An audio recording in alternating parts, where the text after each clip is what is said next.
Be still before the Lord and wait patiently for Him. Do not fret when people succeeded in their ways, when they carry out their wicked schemes. Psalms 37 verse 7.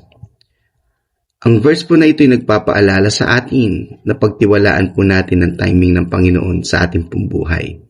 Hindi po natin kailangan mag-worry kapag nakikita po nating nauunang nananagana ang ibang tao po sa atin, especially kung ang kapamaraanan man nila ay hindi po tama. Huwag po tayong mainggit.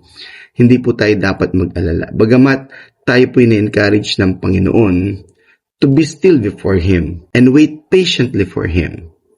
Nakikita po ng Diyos ang mga bagay na kahit man nakatago. Alam po niya at ang ating pong Diyos ay Diyos din po ng katarungan. Ang lahat po ibibigyan niya ng katarungan sa takdang panahon.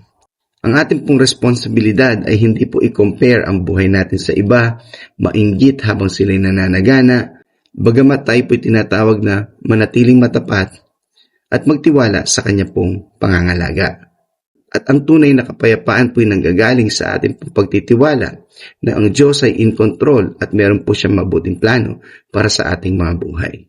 Kung yung mga dishonest na mga tao nga po ay nananagana, how much more ikaw po na honest at nagtitiwala sa Panginoon. Ang pananagana mo, unang-una ay yung meron ka ng kapayapaan sa iyong kalooban at ikaw ay nasa tamang kaisipan. Ito po ang kayamanan na hindi kayang bilhin ng salapi o anumang bagay.